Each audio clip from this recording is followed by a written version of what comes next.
allow the children. It's okay. I should share this broadcast.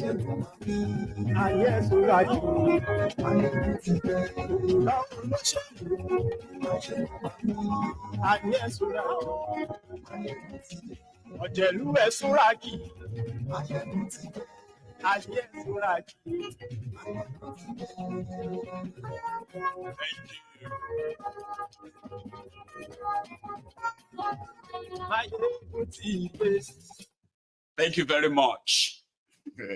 In Kolu's voice. Listen, if you are new to MaiyegunsDiary Politico, okay, somehow you may find the, the starting taking too long. I've had people say that many times, okay, but there's something you need to know. There are many programs on MaiyegunsDiary Politico. And for now, more than 80% of the videos produced on MaiyegunsDiary Politico are produced live.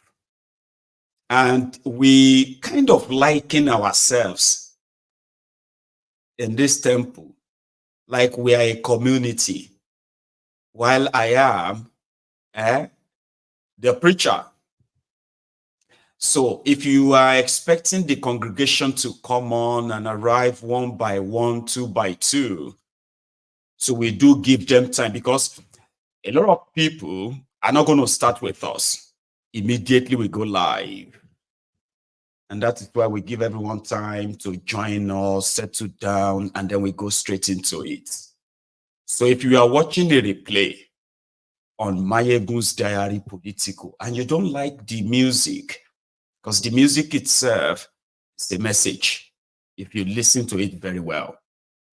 But if you are the type that's, so impatient, or you are watching from Nigeria, okay, I don't think watching Maiyegun use the first 10 minutes to get everyone or majority of the people to have joined, okay? So, but don't worry. There will be short clips for the people who don't have that too much attention span. Those who can really, And on MaiyegunsDiary Politico, it is very, very expressive. I am very, very expressive. And that simply means I present my program not like your scripted regular TV or social media stuff, okay? I present my program by telling story. And if you are the type who don't like, oh, this one has story. So your attention span may not be for this platform, okay? Or if you give it time, you're going to love it. Yeah. Just sequence it, see how you join and all that. So I could go on. I may be talking about something about this microphone, but in order to hit home my point, I may make references by digressing. So that is why it is mostly storytelling. But a lot of people kind of love it because it gets you to understand the issue kind of better, like by putting yourself in the picture. And imagine how is it going to be like if you are the one that is being talked about in this instance.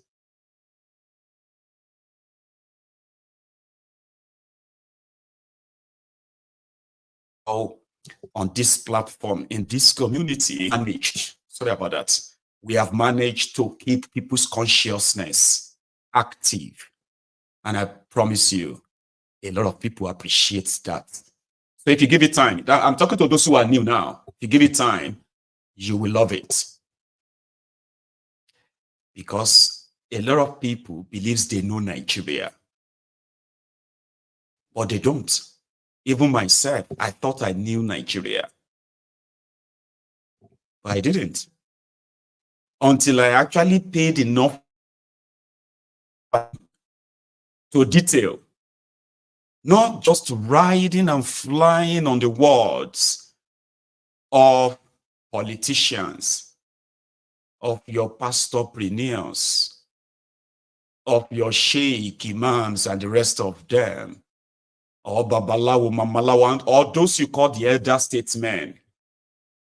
And that is why they said, if Nigeria is explained to you, to your better understanding, and you are not angry, no, it wasn't properly explained to you.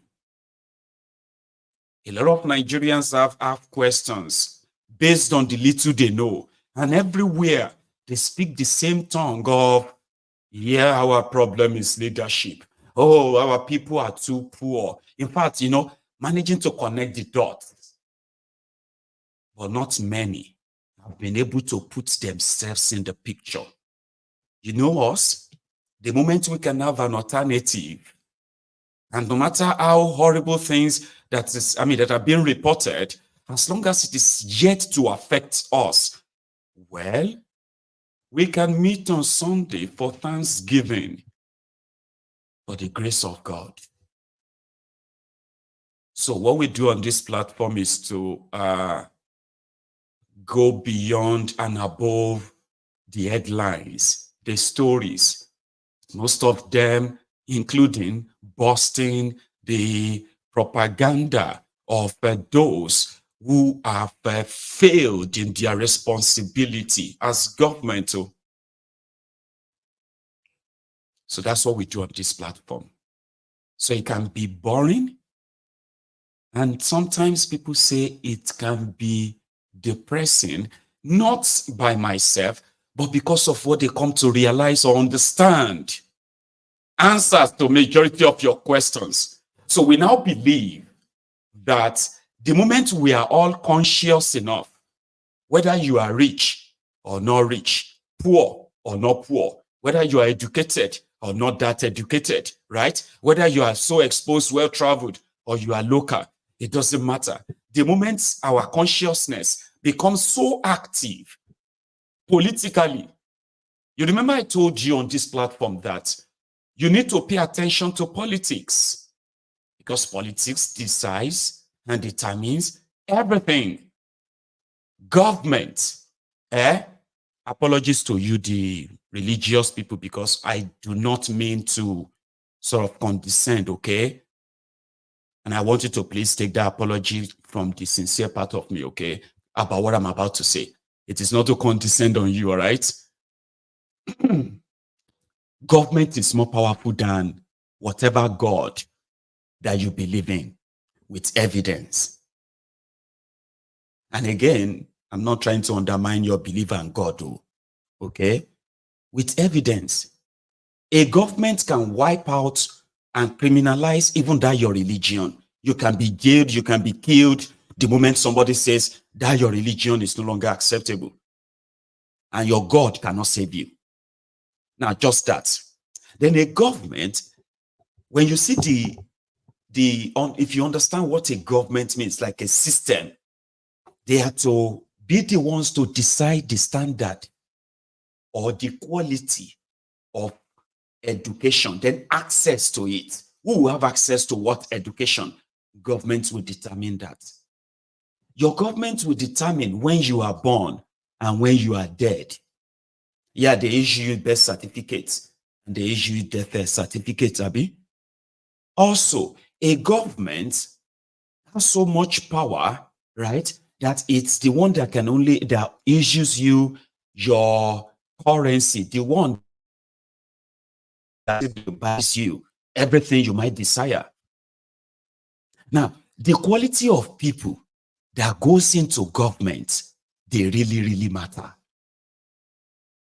And that is why where people are spending so much, despite their education or exposure, but they are still so much drowning in the bigotry, ethnicism, and religious fanaticism, where poverty, sort of thrives. And the amount of their education could not curb or end poverty or all these maladies facing Nigeria, because they are so invested in things that has no real value to them in reality. And they will kill themselves for it. So now, if people are conscious enough that you can still be very godly, religious, and at the same time sensible, without having to be a fighter for God, a strong fighter for God, who is so lazy to fight for himself, even in the face of a brazen oppression, it's because that faithful person or religious person is not politically conscious.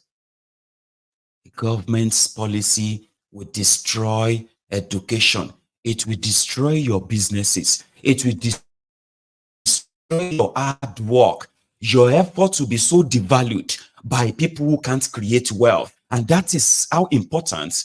That is why you see people who goes into government in Nigeria.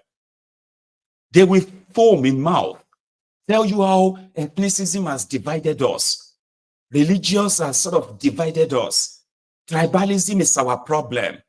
But when you look at their modus operandi, this is the source of their power. They promote them. They sponsor them.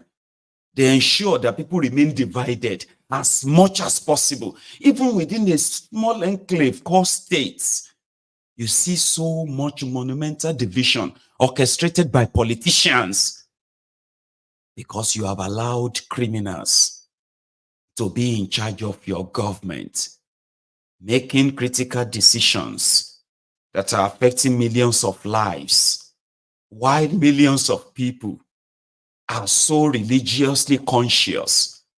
They are so tribally, angered or triggered.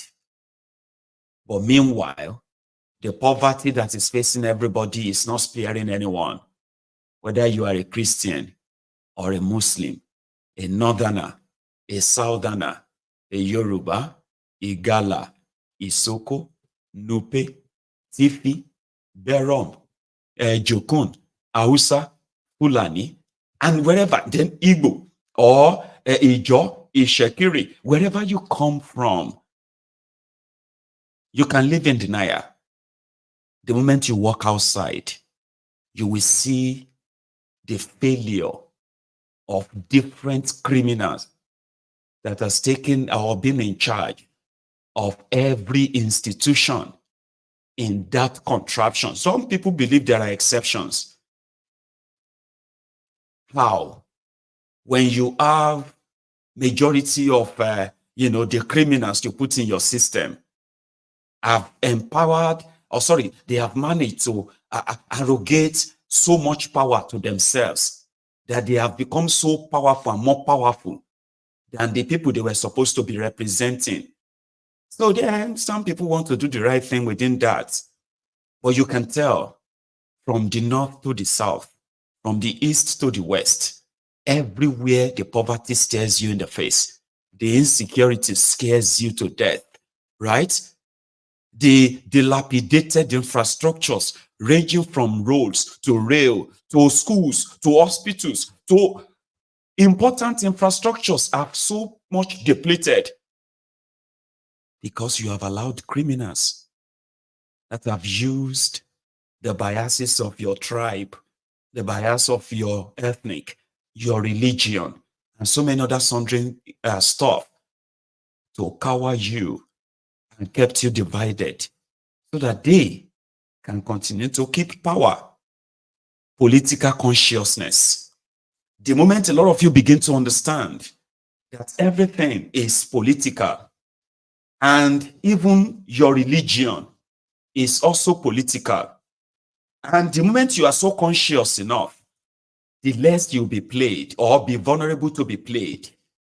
And that is why you are on MaiyegunsDiary Politico, where you are going to be reading beyond the headlines.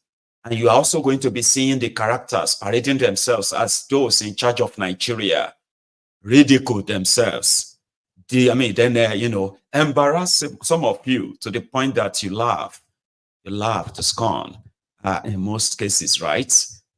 These are the clowns who are going to determine and decide what your future, my future will be like if we continue to stay aloof or maybe pretend that if it is not happening to me, maybe it is just being exaggerated. No, it is not. Now, here is another part.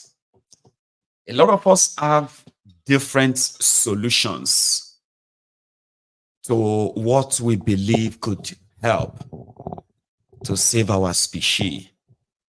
The first discovery is that Nigeria is a lie.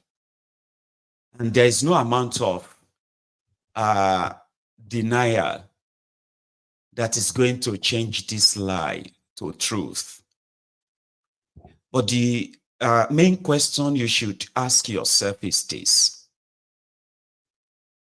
If Nigeria was to be a great country, okay, as they tell you that Nigeria will be great one day. If Nigeria was to be a great country, in your own opinion, no, I'm not trying to, I want you to kind of feel neutral now, what I'm about to push to you, okay? If Nigeria was to be a country, shouldn't Nigerians have a say in that foundation?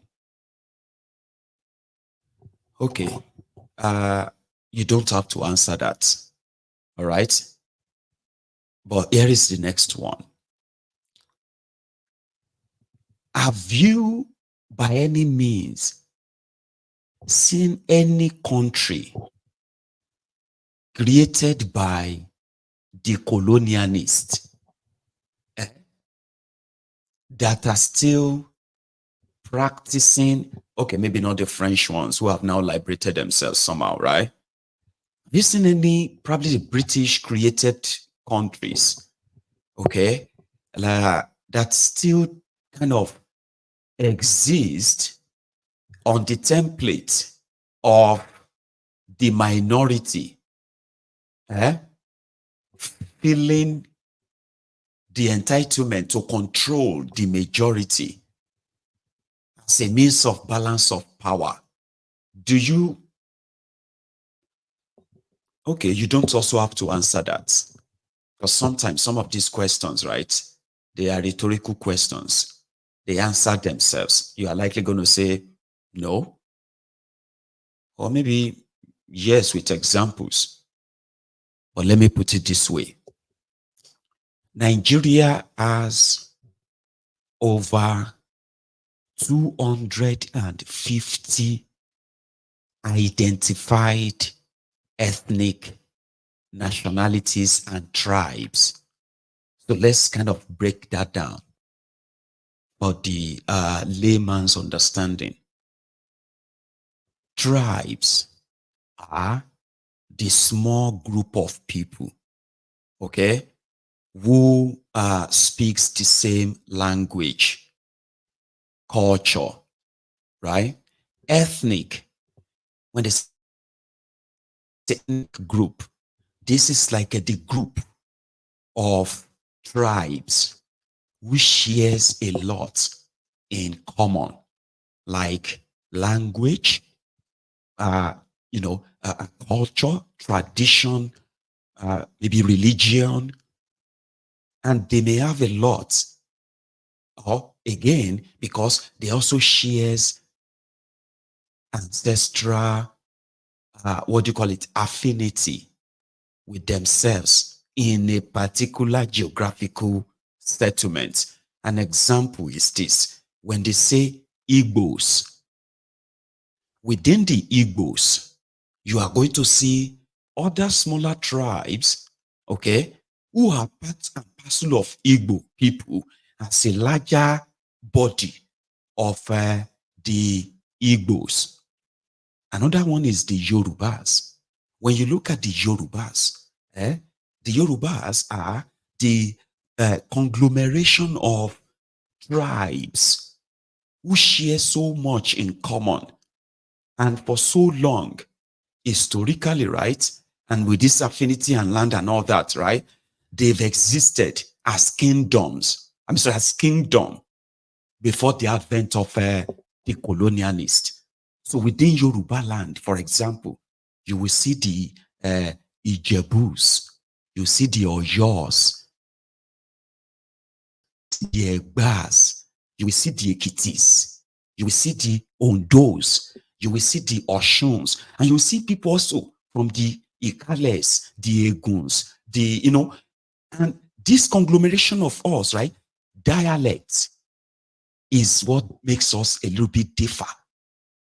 And that is the tongue, which a lot of us call the accent, kind of, the dialect of how I'm going to pronounce a bottle. So what another person who is also a Yoruba will pronounce a bottle. No, because of this, right? You can now say, oh, the Hausas, you have the Hausas, okay? Within the Hausas, you have other tribes within the Hausas who identify as a body of a kingdom of Hausas. You have the Kanuris. Within that space of the Kanuris, you also, like that. These are like ethnic groups, right? But within them, they have different tribes that they share affinity in lands, language, religion, tradition, and so many. This is why they said, if Nigeria, breaking up of Nigeria, okay, is to say all of us that are forced to this contraption today. And if you want to know how this contraption is in fact created based on the political arrangement of the British, let me remind you. You see the Adamawa you see today, who is part of Nigeria today, is originally supposed to be under the French Cameroon. And you see today's Bakassi Peninsula, Southern Cameroon. You see the entire Southern Cameroon where they speak English is supposed to be part of Nigeria today. But because when Uthman Dan Fodio staged his jihad against the leaders of the Hausas in 1807 or thereabout, when the jihad started, and the Fulanis accused the Hausa leaders of being corrupt and ungodly, two elites who just want to enjoy while their people suffer. So the jihad succeeded in the part of Hausa land. There is a part called which is the Gobir, the old Gobir, and some of us call it Gogobiri or Gobir. So Gobir is where they now situated, they call Sokoto today. Now you see that jihad is even like, it's kind of only partially succeeded in Hausa land. It did not get to Borno. You see that Borno, Bamunda, all those areas, they were supposed to be part of the old Cameroon because they resisted the Fulani then. Now, when the British came, they slowed down the Borno people rejected them and defeated them. The Middle Belt and the Berom, the TVs, the Jukuns that are now fighting themselves today, they bonded together, defeated Uthman Dan Fodio. It was actually that fight that killed him. Now, British came. When British came, it was actually through conquest, okay? That was how they conquered the northern part of Nigeria, including the Borno Empire, okay? So what did they do? The British now, in order to create a northern Nigeria, okay, they had an agreement with the Fulanis, kind of like, we'll leave you to do your thing. We are not going to touch that. So you continue ruling the people the way you want. And then as long as we get what we want as well, then we are fine. That was the arrangement. But the British now ended the Borno Empire, which cuts beyond today's Borno, Nigeria, and spread to the other part of the Adamawa, the northern Cameroon. The British, having got that, right, or sorry, they bought it. In fact, they actually bought that from the Cameroon by renegotiating, the Borno Empire that falls into part of Nigeria. Now, here's why. The Fulani jihad couldn't proceed to capture any other land. So when British came, they kind of settled with the Fulani. Okay, you know what? We're not going to touch anything you are doing here, okay? But we're going to create or try to bring all these other countries, because they were supposed to be their own countries. I'm going to bring them all and fuse them and create a northern Nigeria, right? And creating a northern Nigeria means the Fulani Sultan, which happened to be the grandson of Uthman Dan Fodio, was kind of like put in charge this time around, including the land that his grandfather, Uthman Dan Fodio, could not conquer. So British gave that control and said, this is northern Nigeria. So they bought that part of northern Cameroon, added it to Nigeria to create the northern Nigeria, or the biggest, so that it can suit the arrangement of northern Nigeria is more populated than the south. And therefore, they will give them the power to control the government. But down south, the Bakassi Peninsula, Calabar, down to the southern Cameroon, to this part of southern Cameroon, they were originally part and parcel of southern Nigeria. But in order to whittle down the power or the strength of the southern Nigeria they wanted to create, they decided to give independence to southern Cameroon. And when it was time for them to cede it to France, they did not even blink. They just gave them to France. That is why the southern part of Cameroon today, they speak English, because until 1947, 48, they were part of Nigeria. But when they were scheming for independence of Nigeria, southern part of Cameroon today, being part of southern Nigeria, will continue to give southern Nigeria the edge which they have had in education. They've had in secretariat management, government business, and the rest of that, which northern Nigeria didn't have. They did not open the northern part of this Nigeria they were scheming and putting together. They did not open it up to the rest of southern Nigeria until 1952 or 1953, just few years before independence. So what am I trying to bring up here?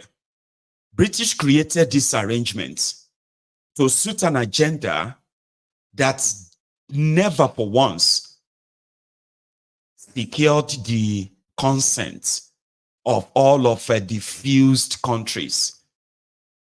And since then, they said we should go and make it work.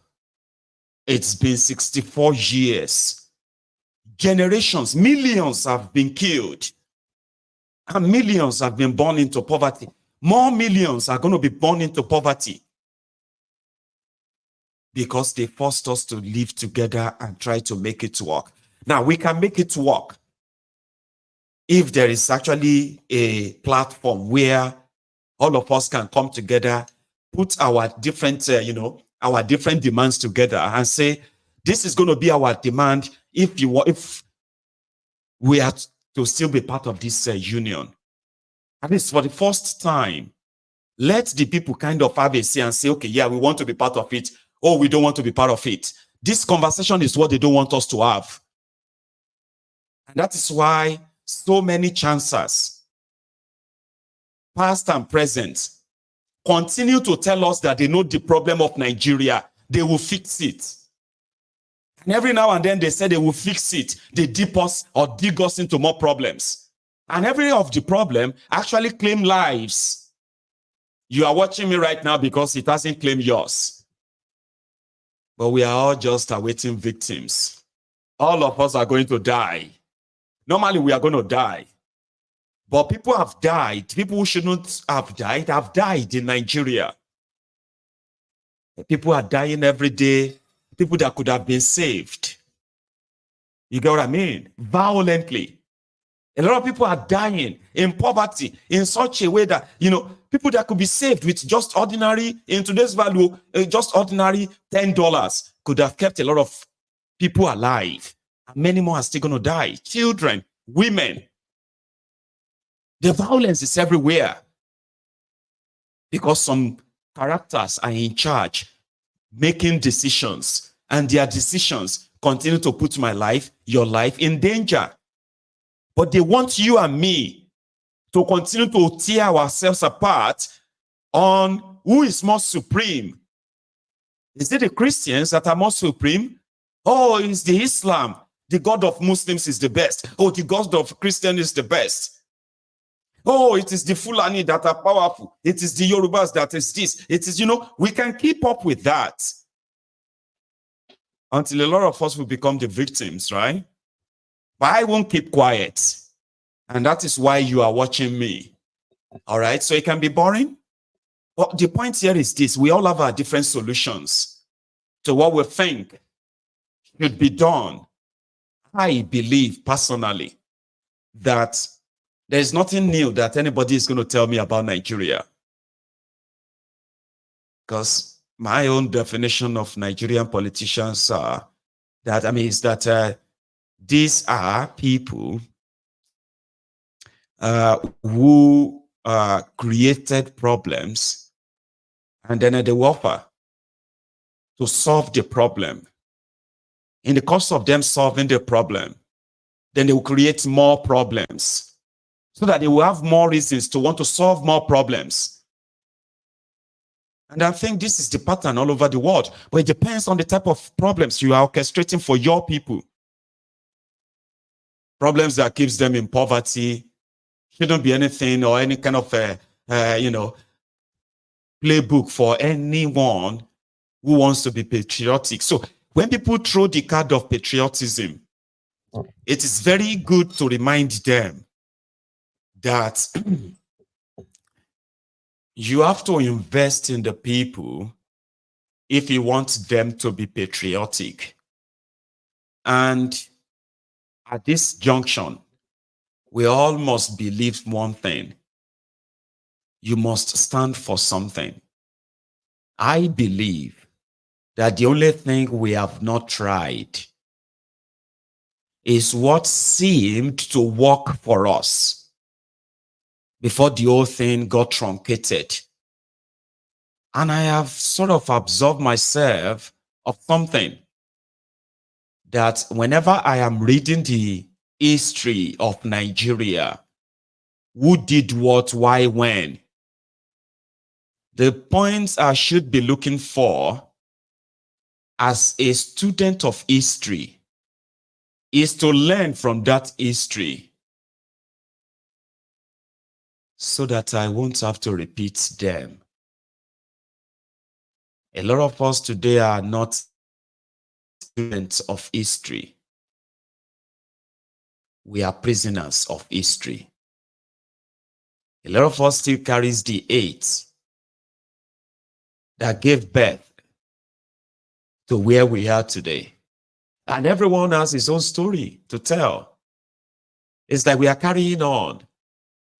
And this seems to be the full definition of no winner, no vanquish after the genocidal war perpetrated by the genocidists who went on to reward themselves, never to sort of,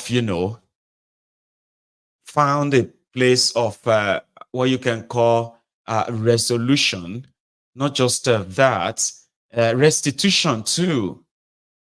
They went on to pretend that nothing happened. And Nigeria never recovered from that. So yeah, they have tried a lot. You have tried parliamentary, it got truncated by military and political crisis. Then you tried military, it all flopped. You went back to democracy, flopped again, tried military, flopped again. Then you tried the interim government, that flopped again. You went back to military, that also flopped again. Then you came back to democracy and it's about to flop again. What are you going to go back to next? Military. No, I do not believe that. You see, that conversation they don't want us to have is the conversation you and I and the generation that is now being born must ensure that they have. Why are we in this contraption? Who brought us here? And who says we can't actually have a chat or a renegotiation of this? How many lives do we actually have to sacrifice or kill? How many dreams do we have to destroy or kill before we all come back to our senses that we could actually go back and try something that the worst case scenario, go back and try something that worked for us then. Let everybody control their own affair. Let the Igbos control their own affairs. Raise their own taxes and then, build their own economy. Let them dredge their own river and call it their own seaport. Let them build things for themselves in a way that at least you won't continue to pretend and say nobody is holding them when we all know that the entire system is holding them. Let the Yorubas also, let's face our own people. And maybe at worst case scenario, when everybody goes back to their own different regions, we are regionalists. Guys, there's nothing called one Nigeria. It's a fraud.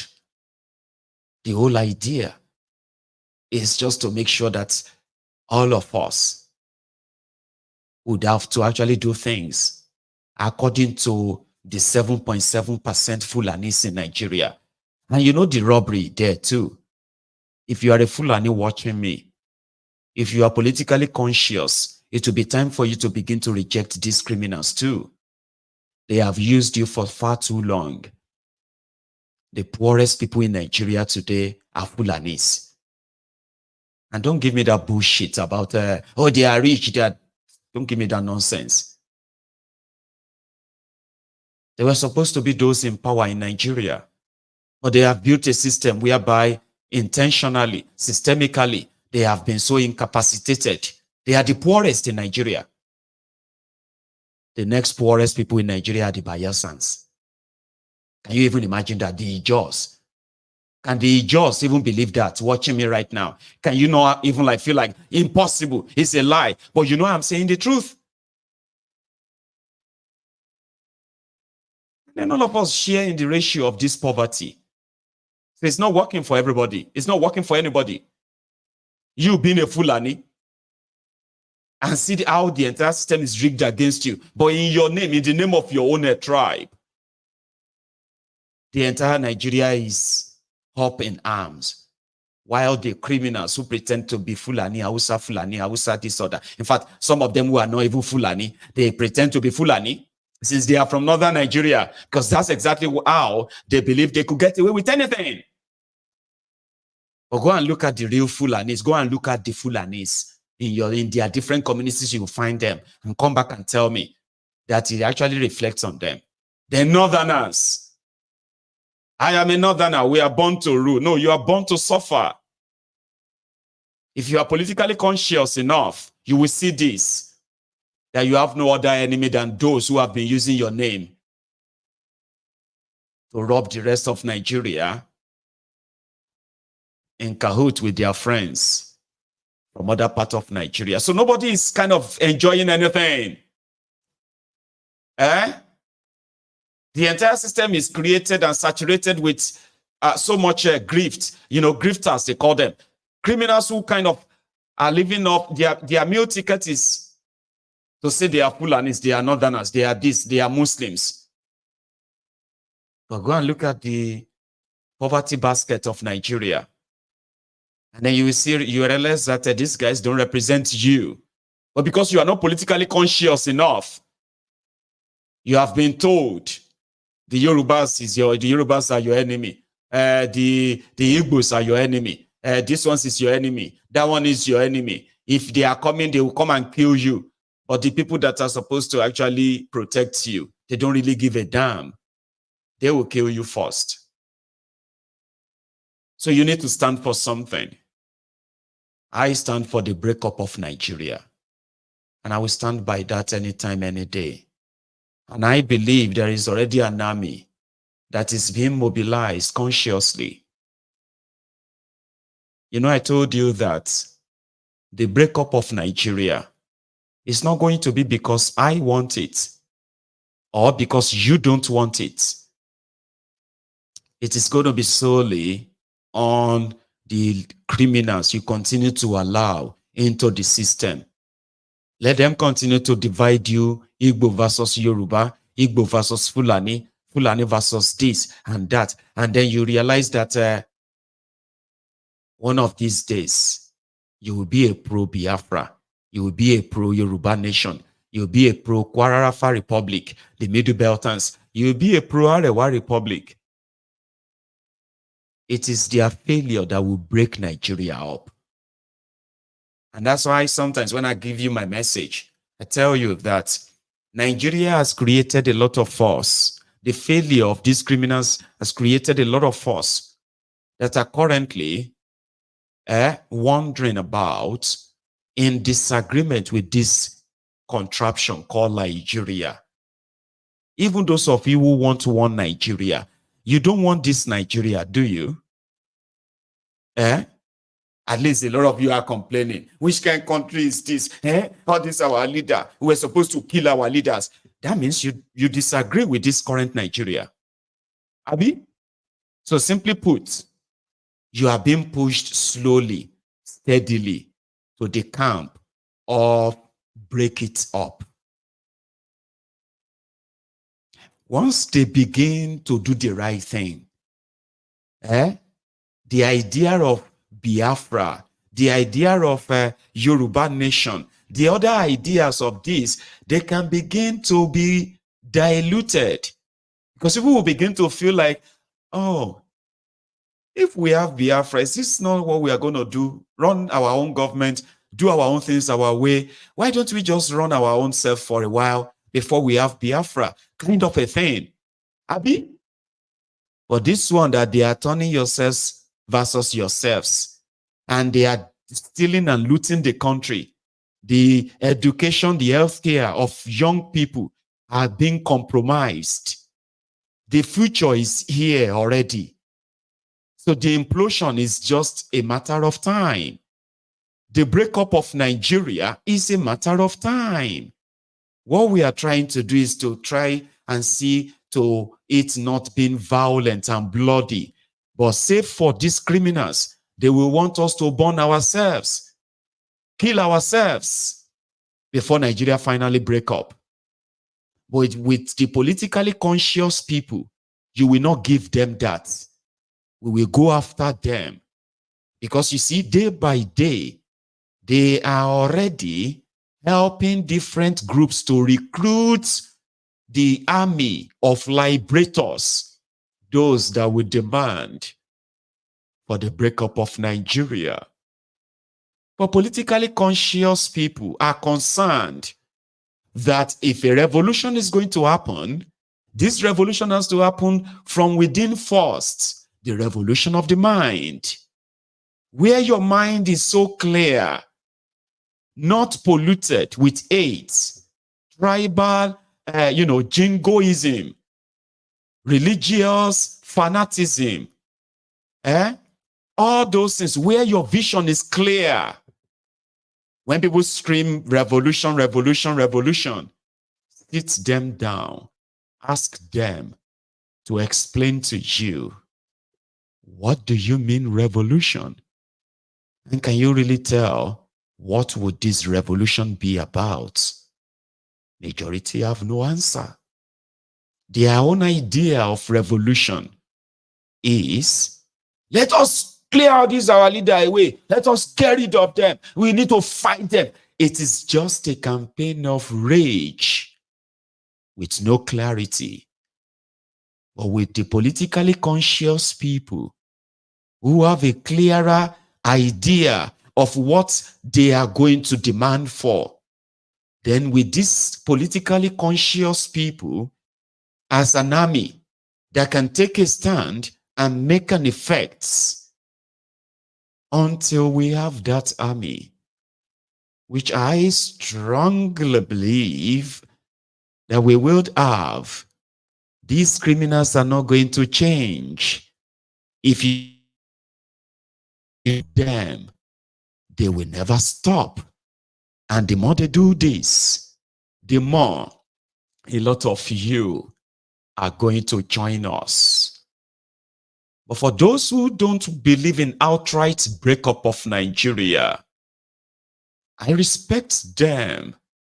Like I said, stand up for something. Try it. When you stand for something, it is so possible that at the end of the day, you may actually, your own group may actually be the trigger point that the rest of other angry, politically conscious, clear-minded individual groups would also activate. And that's why I encourage that. Do not condemn those who have taken a stand, even if the stand is totally opposite what you think is the solution. Do not help Thiefnubu and gang to gaslight those who are standing up for something, because it is always their easy peasy thing to infiltrate any group they consider a threat to the establishment. And you must see, when people come together to face an establishment, right, you must see beyond the individual. That is the head of the rot. And that is one easy way to get you to disarm and say, they just want to gang up against Thiefnubu. No. Don't ever fall for that. Thiefnubu is just one guy. There are thousands who are using the rotten system to perpetuate the level of never seen before criminality, crimes against humanity, robbing you of your future, of your life. So when you want to talk about establishment, you must not say Thiefnubu, because that could be anybody. If Thiefnubu drag his feet, he could be there for 80 years if you let him. And they will do shege to you until you stop them. Tomorrow it could be somebody else. The establishment produces criminals, and that is what has to go. The establishment from the world level to the presidential level. It is the system that created them. That system will continue to shun out tens of thousands of those rogues who are leeches. That is what has to go. And anybody who has a sort of an inkling of anything that could trigger it, don't condemn them. Okay? Sometimes even if you feel like they are not doing it right, yeah, I would rather just keep quiet. Because they're doing something, right, could mean us and what we are doing as well, even be valuable too. Because at the end of the day, now everybody will still come together and face their fear. And that is that establishment. So that is what will now bring me to the talk of this alliance. This is the first time I am actually like speaking from the heart. So why you have to take this, this community more serious than us trying to just want to talk. Because we are not just talking. Okay? What we do here reflects on the lives, the real life issues of people. And some of them will watch, others won't. Okay? So, Atiku came out. Let's not forget, Peter Obi is actually yet to say anything. And this is simply because he has the obedient. Now, Atiku has told the world that is pretty much willing to work with all interested parties to come together to come and remove Thiefnubu. I do not agree with that. I do not condemn it. And this is where and what all of us must, if you genuinely believe that Nigeria is done for, something has to happen and be done before the whole thing implode. I am not saying done to save Nigeria. Nobody can save Nigeria. But this is just for those of you who still believe in Nigeria. And to those of you who don't believe in Nigeria too. Oh, my pen is not working. There's something I actually wanted to list out for what I'm about to say. A lot of us, I'll start with those of us who don't believe in this one Nigeria, new Nigeria, or any other name some of you are giving it. There's nothing new that we have never heard. And the reason why everything will end,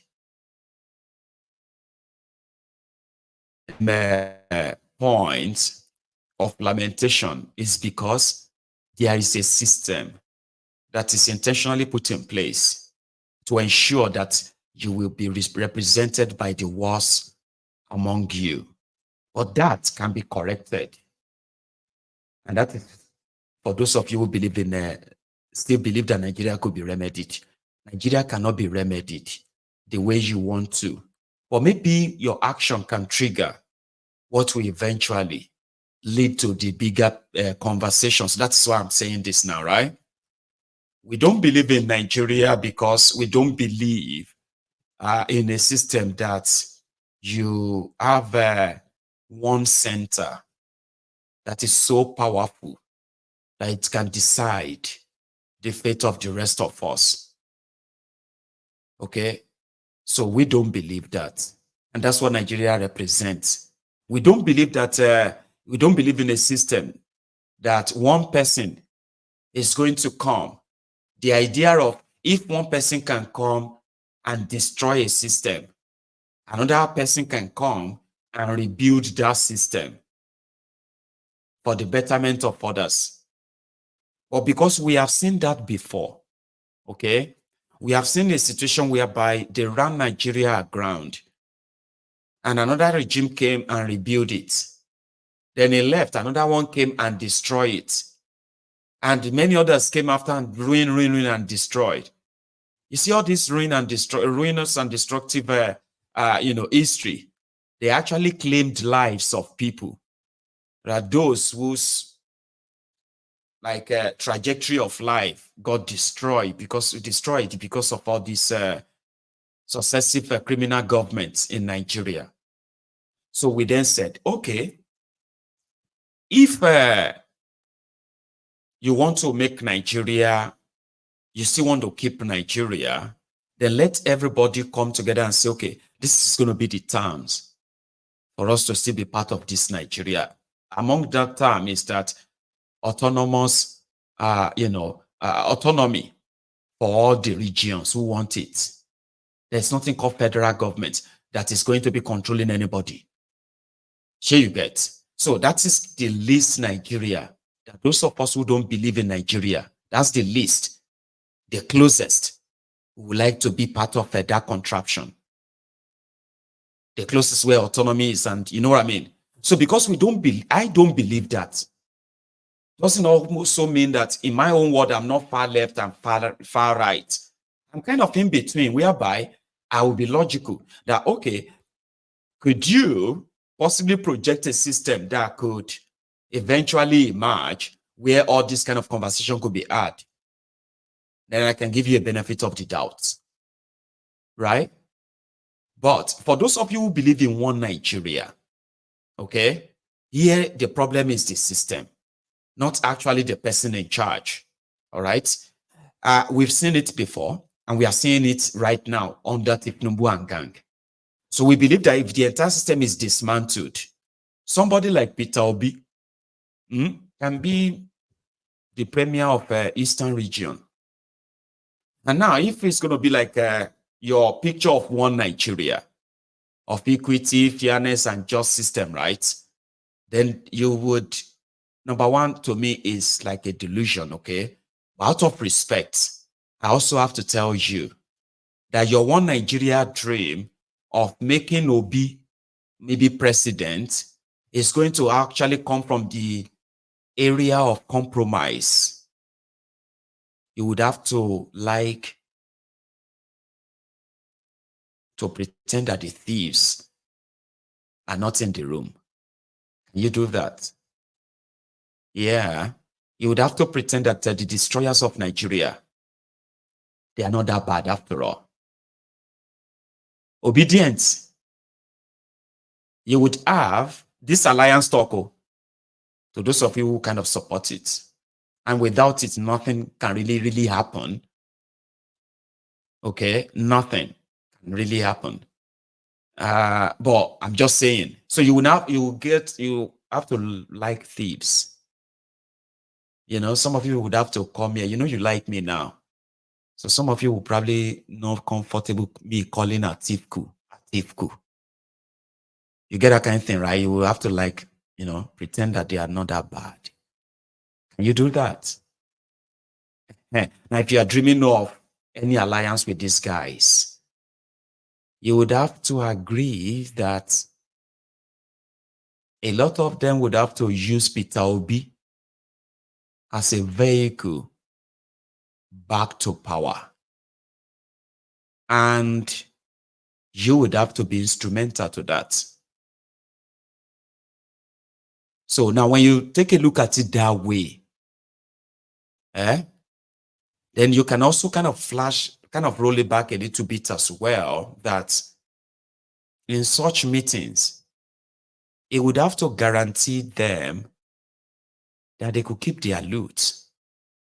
Do you understand what that means, alliance? That we are going to do everything.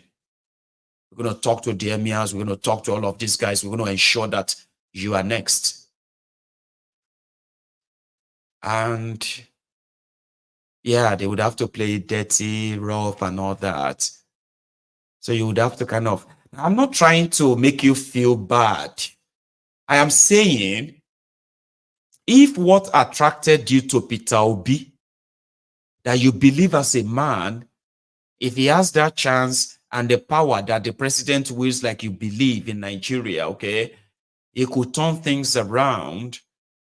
All right. So if you are attracted to him that way, you would have to get used to accepting all of the corruption allegation, the criminalities of all these guys that are going to come on board. Okay. What will happen, right? Now, here is what Atiku is suffering. After meeting with Obi, he said PDP will decide his fate, but on his own, as an individual, he is ready to step down for Peter Obi in 2027 if PDP, Abi the alliance, zone the ticket to Southeast. And Southeast people choose Obi. That's a little bit trickery, isn't it? It's kind of like a two-edged sword. I'm talking to you now, you the obedient and the admirers of Obi, because you are actually a very powerful bloc. Now, they can't disrespect your man. There's no single day that tens of thousands, if not hundreds of thousands of you do not come across something about Obi this, Obi that. Now, you see, let me tell you something about politics and publicity. There is no bad publicity. There is no good publicity. Publicity is publicity. Whether you are all talking about him going everywhere, and you are seeing him everywhere, taking pictures here, video here, traveling everywhere, and you are there condemning it, laughing at him, and all of that stuff, they keep him right there where he wants to be. He's actually a very smart guy with that. And he has the obedience to thank for it. It's always been like that in his life, everywhere, going from here to there. But the obedient have now given life to his presence. So he's he's the most powerful politician from Nigeria as of today. I know. Your description of a powerful politician is going to be different. But in reality, he's the most talked about individual from Nigeria ever. Yes. And that is one very powerful, one powerful advantage he has. He doesn't have to pay media. He doesn't have to pay anybody. He has this army of obedience that keep tap on him every now and then. But here is the trick. There are obedients who believe that Obi could go it alone because they have the number. But there are those who have told them, don't be naive. You would have to team up with others like the corrupt ones you don't like. And teaming up with them is not just your Obi being president, and he can be the president of thieves. Do you know that? And I keep telling you, Nigeria is not Anambra. But here is why I am telling you all of this, because they are taking a stand and they have millions of people, and it doesn't really matter what you and I say. That is why whether you want to condemn them for their alliance or you want to praise them for their alliance and all of that, it won't really matter.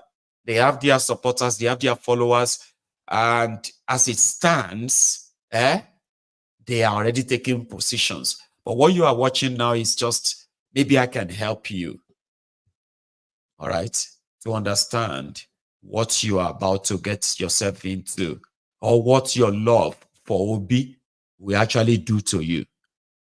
Yeah, it will meet with these guys. And when you want to form an alliance, there are some underhand deals that he has to agree to. I'm not talking about sharing. No. He doesn't have, his president doesn't have to share money. It's not like state governors. No. There are some stuffs called concessions. Part of them could be immunity from investigation, prosecution, and they will be there to continue to cause a scandal and all that. And if it is all about getting to power, with the destruction of Nigeria at this stage, where it could be a candidate that they will push, but the system that is about to become your president, or is going to run to want to be your president, is so faulty that even if they rig it for him, because that's the only way. You understand that now? It's going to be like, I'm not saying that is not, I'm saying Nigeria elections is not elections. It is who can rig best. Let the best rig and win. You understand that now? Who can bribe best? And it's not about who votes. It is about who counts the votes. You know that. And who pays who to declare what. So these are a few things you have to know, that it would have to kind of settle in and compromise a lot. And yeah, he can be the president of thieves. But here is about the system. Before leading millions of you into this journey of let us rescue Nigeria again, take a look at these characters, Atiku and the rest of them. If they have concluded and say, for Nigeria not to break up, let us kind of package this Obi this time around. It's popular, it's everywhere. And now Thiefnubu is failing, it's a disaster. So let's just tell him that he would only do 4 years. Yeah, that's how ridiculous they can be. Okay? Oh, he's going to do 4 years and he will hand over to them the Fulani North. And that could be a foundation for something, right? Where the entire system can then, they will regroup again and then come after him and all that. And you will be the instrument that they will use to legitimize that. And you will be happy. Obi is president now.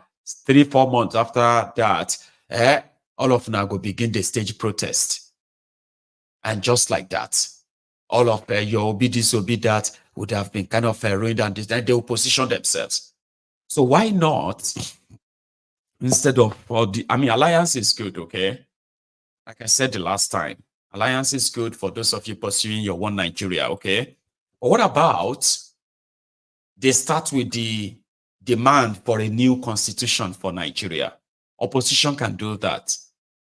There are oppositions all over the world who have demanded a new constitution before any election. How about you start from that? Where you begin to kind of give the people the sense of belonging that they could actually have input and write a new constitution that defines separation of power enough that, including the independence of your umpire, INEC, like use that number, use this alliance to stage this nationwide what have you. Demand for that, change it, and then you can then begin the process of selecting people that will then run for office based on this new constitution that can screen out drug dealers, that can screen out condemned criminals, that can screen out money launderers, human traffickers, organ traffickers, all these criminals who are now the ones making laws, who are now the honorables, distinguished senators for you, excellencies. You can have a constitution that could clear all of them out. They never even dare.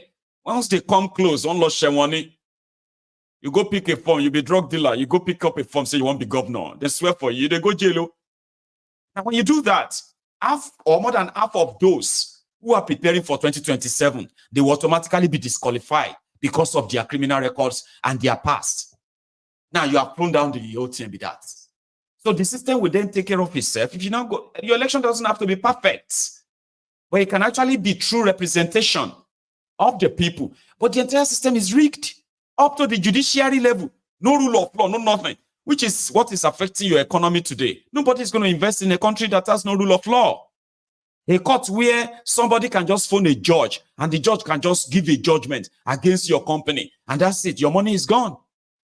Nobody want to go there. A country that cannot conduct election, that the whole world saw, nobody wants to really go there. So you can use your number of opposition, alliance, and demand for this. No new constitution, no election. So that you can rebuild the real thing, that maybe true representatives of the people can emerge, and if they fail, they can easily be eased out. The system. Maybe if you do something like that, that can kind of probably rebuild, the interest of it to say, okay, maybe all of this can be done within 2 years.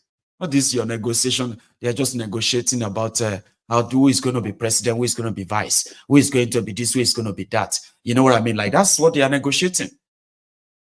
And like somebody said that we shouldn't really put it on Obi yet, because he's the only person who is yet to make any statement. But I saw Takia Atiku laying out how it's going to be. I mean, I wasn't expecting any merger, Labour Party and the PDP. What the hell? The last time, this guy, Patu Tommy, spoke on this, he said they were looking to start something on a fresher, blah, blah, blah, blah. So maybe he lied. Because Atiku is saying, now PDP go determine if the PDP is pretty much asking Peter Obi to bring you the obedient and bring you to PDP so that they will absorb you. Now it's now then giving conditions. why he will not contest election. And he is ready to step down for Obi only if PDP zone it to Southeast.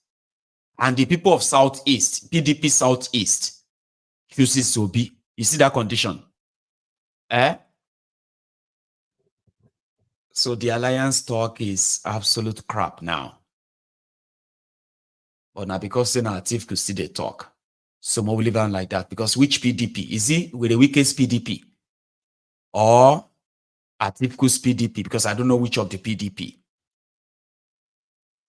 Now, mentioning with the weak in this regard, he has returned back to Rivers State, and he said he was there, and he promised that he is going to,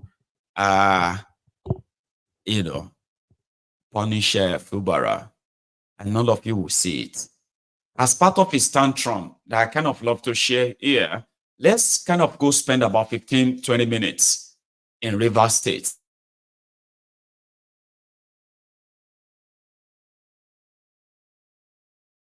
According to Fubara, from his last statement was with the people of Kalabari. Is it called Kalabari? Yeah, the Kalabari people.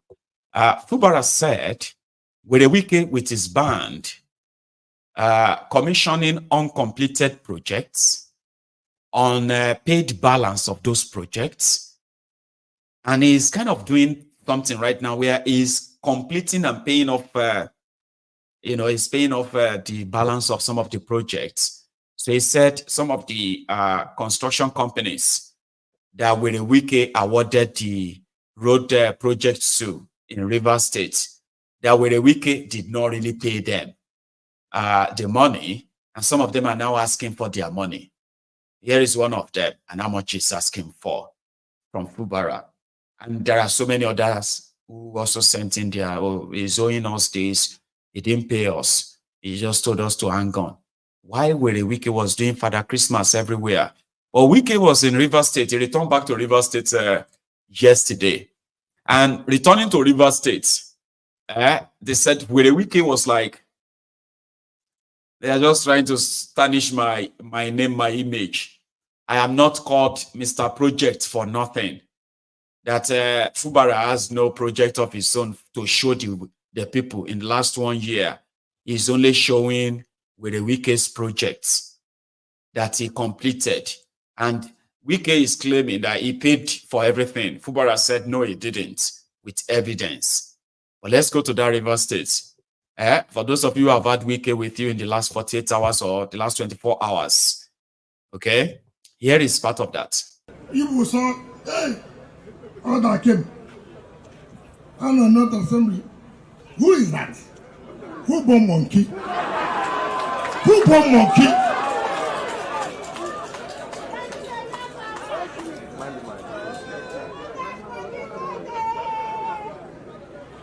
As you look me here, I get hunchback here. As you see me, you know, just I stand like this. I think well, not so. I don't think well.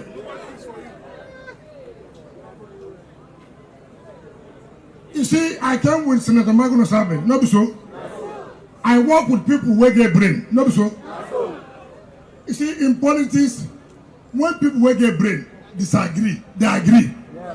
They agree, they disagree, not so, because they get a brain. That's what I wanted to do.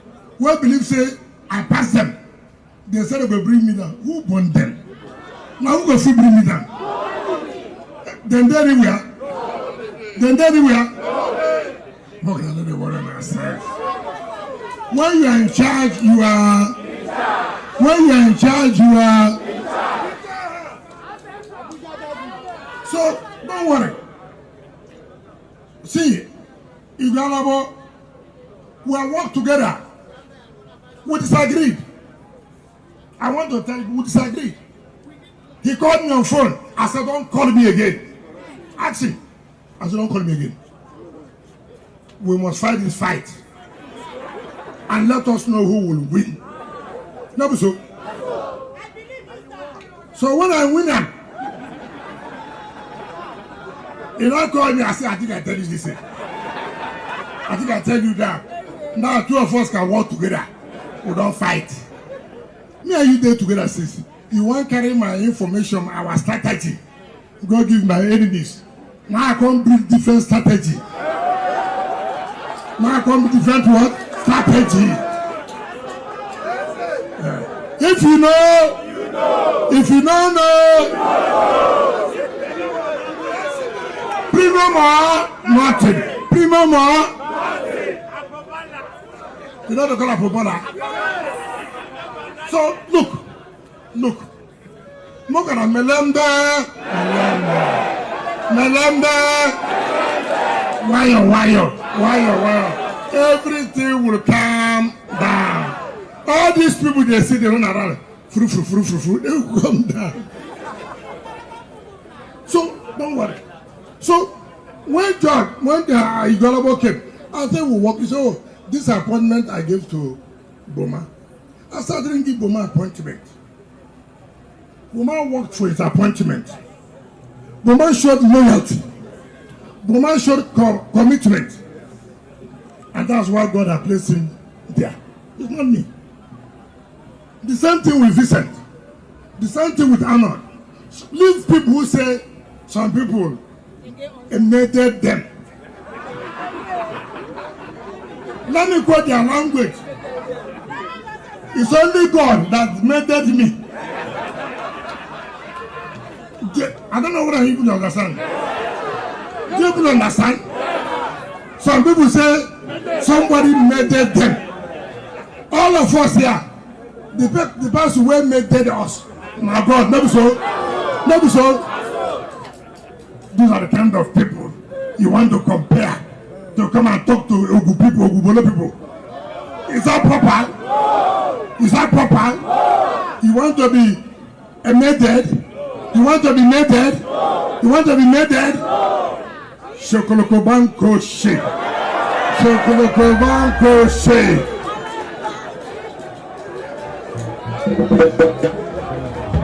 So, you don't worry. We're here. Let me also advise you. Forget about the abuse. The abusers. Don't forget about that. You must be alive for people to abuse you. If you're that person, would that abuse you? If you're not a reporter, would that abuse you? So don't worry yourself. If you like abuse me from morning to night, don't bother yourself. Go ahead and do your work.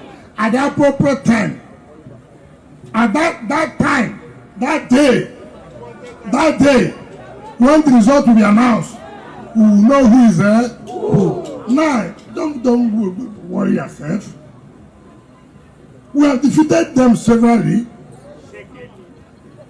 Some of them ran away to Abuja. Now I've gone to Abuja. They've run back here. Are you not seeing the way Abuja? We're a wiki. People were there. Those who are responding, yeah, hey, yeah. Those are the victims of Werewike's stealing and looting, mismanagement. Oh. But since the leader is around, all they have to do is just send money and bring all of them to that spot. At least everyone will go home, maybe with 1,000 naira. And we are talking about a man who, I don't know if I can say stole or mismanaged over 2 trillion naira of River State money. Unaccounted for is fighting his accountant, the person who knows where they keep the money. He's fighting him, but he strongly believes that Fubara won't tell us where they keep the money. No matter what, they are just entertaining us. But you listen to his victims cheering him on. Those are the victims of a failed country. They are everywhere. Everywhere. Just waiting for whatever the crumbs is going to be dropped for them. They can't stand there and be like, oh, this man stole over 2 trillion naira. He's standing here now. He's telling us that we should not worry next time. Like, which kind of life it is? Like, just to reason now. No, they can't hate about poverty. A lot of people will tell you, about everything is not poverty, Jari. Oh. Baba, poverty, ba oya we gone. Oh, understand? Majority of you, they always say, about everything is not poverty. People are just dumb. People are just people are just selfish. Me really explain. A lot of you kind of say that you are people who will watch Maiyegun without checking your data if you don't finish. Now they talk that kind of talk. Poverty, yeah, where they gonna say. Now poverty go make man, sit down for living room. They go the popo in wife because the best way the popo am na chief. Courtesy of him, that is why he is still being called Daddy Junior. That he is currently probably like still able to see his children. There are many people like that. That Nigeria have destroyed that way. Poverty man, they go say he's a humble man, humble oshiwo. They are telling you that you are such a very humble man. But humble werewo. But I love my people. You know what we say in Yoruba?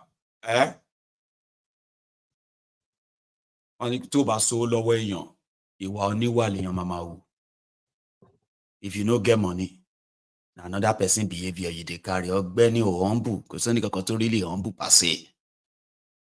You say all those bullshit that you kind of say, see, I'm just an easy person. I'm just an easy person.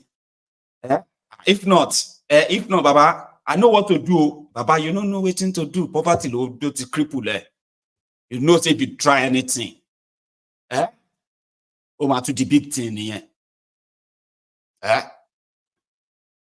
So it is the fear of poverty that has created selfish, self-centered criminals that are in charge of Nigeria. They don't want to be poor. Poverty man reduce in your gunny.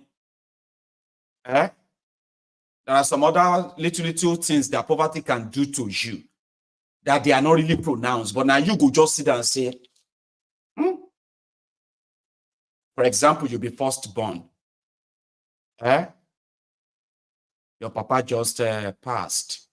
You are the firstborn. You are the one that's supposed to come and call everybody to discuss how to bury your papa. Or your siblings are, let's continue, Jare. He won't mind. See, don't worry about Maiyegun. Mind. He won't mind that he's not here. Let's go ahead. Whatever we do, he will agree with it. You now come back later and say, I want to miss bury your daddy. And others are like, sorry about, no, it's okay, it's okay. I know my brothers can handle things very well. I trust them. Especially Bingpe, because Bingpe is married to Cornell. And Bingpe go buy a casket. Now Bingpe could spend like about 90%. Now Bingpe said they buy the clothes where Maiyegun go wear. So what is Maiyegun's idea? Kilometers, And sometimes when they want to make you feel better, they don't want you. They say, you know, he's our brother.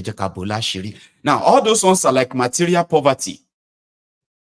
The other part of poverty, the other side of poverty is, what do you call it? There's one called the lack poverty. The other one is just self-centered greed poverty. The one that want to make you steal money meant for healthcare to go and buy yourself the latest automobile because you can. Take the money that is meant for hospital, school, go and use them to build yourself a country home and begin to share 1,000 naira to those who will never have the school to send their children. Because somehow, you have to also steal enough, steal a lot, so that you can have enough to share and enough to keep for your generation unborn. And a lot of you today, you are working so hard where these lazy, unproductive criminals in charge of your government are wasting the money, but you still share them on. They believe that they are keeping money for their unborn generation. Oh, their unborn generation can never suffer. But you now, you are doing everything and say, I'm working hard so that my own children and my unborn generation, my next generation, so they wouldn't have to face what I face. Now I've started hearing people, Indomie generation, They don't talk now, say, make the next generation also for themselves. I cannot also for any coming generation. Talk about baby can also from Ramon. A lot of, back in the day, our own parents, they also, a lot of them built houses in their 20s, in their 30s. They got married, they settled down, built family. Nigeria happened to a lot of them, but they still have something to show, a lot to show. They've got properties. Some of us inherited properties. I inherited the house from my own father.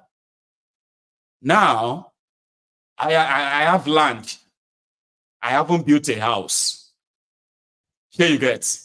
So which means, if I don't build one quickly, Kofo and then our own siblings, they would have to also for their own I'm not sure I can work for the next generation now. I'm trying, but you see those ones behind us, the Indomie generation. They talk now, say, make the next generation.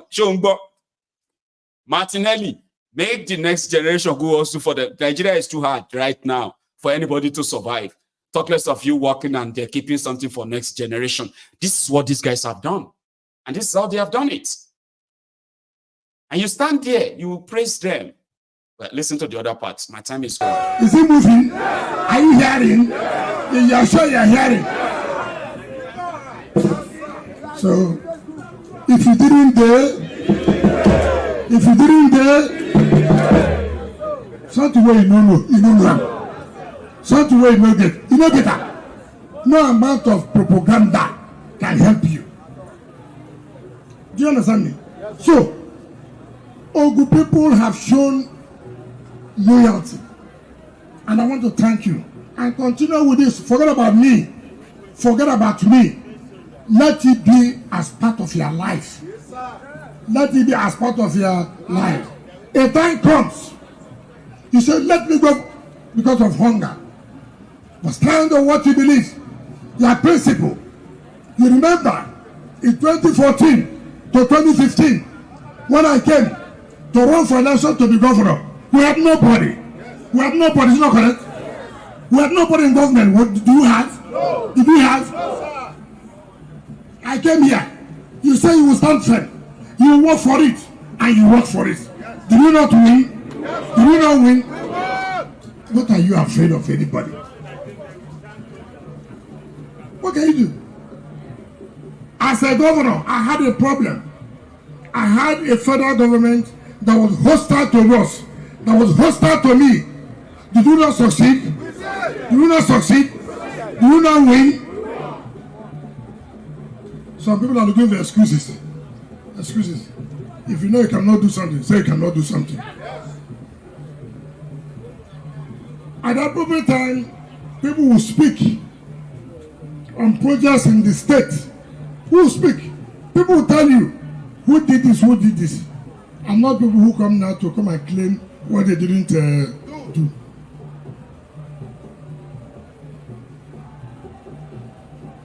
Or we continue to support your people. Your politicians have done well.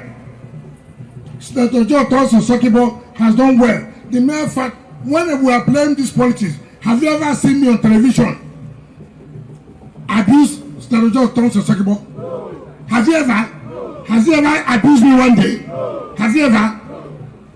Don't worry these buccaneers. I know how to handle them. I know how to handle them. Leave them for me. They have been my children all this world. I will continue to handle them. Leave the work for me.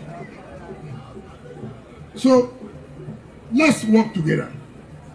And I pray the spirit of power and money will not change our brother Boba. He has shown loyalty, he has shown leadership. I want to all of you to continue to pray for him. Because it is not easy to be in power and then you don't begin to bring excuses of how everyday pressure. Did you understand me? When you want to do bad, it's a too much pressure on you. They say you should bring 10 billion, 20 billion, 100 billion. You are not to run away from fulfilling the promises you made to people. To those who sat down, look at all the council chairmen. Look at all the assembly members. These are young men whom I talked to, spoke to, said, listen, all this thing for the interest of all of us, do it. And they all did it. Today, somebody says they are nobody. Will you accept that? No. Will you accept that? No. Look at assembly people sat down in their very constituencies. You never brought a dime. I never knew you were so rich. I never knew your father was the managing director of a Shell before. That now you are feeding assembly people, paying their children's school fees. I never knew that. I never knew that. So it's unfortunate. It's unfortunate. But, all the people, I will never abandon you. I will not abandon you. Look, there are some chiefs. I want to say to the hearing of all of you, go and tell whoever cares to hear. There are those I want to recognize as traditional rulers. There are people who said, no, I dared it. I dared it. I said I would do it. And I did it. I don't care what anybody will say today. Nobody bothered to recognize traditional rulers. From 1999 down to 2014, nobody in this, no governor. I said so. It was me. It was me that came. I recognized most of them. I see them as this and that. Rubbish. I did what I did because I thought, and I think up to now, is the right thing to. I did it. It takes people who have goals, who have the balls to talk. Not those, the foundation has been laid. You now come, I want to make you first class. Who made the person second class? Who made him to class? Before you have to make him first class. Who laid the foundation is what is important. Be grateful to whatever God has given you. Is he moving? Nuisance Lele. So that's with a wiki. I don't know if time is still going to permit us. I still do have a few other clips.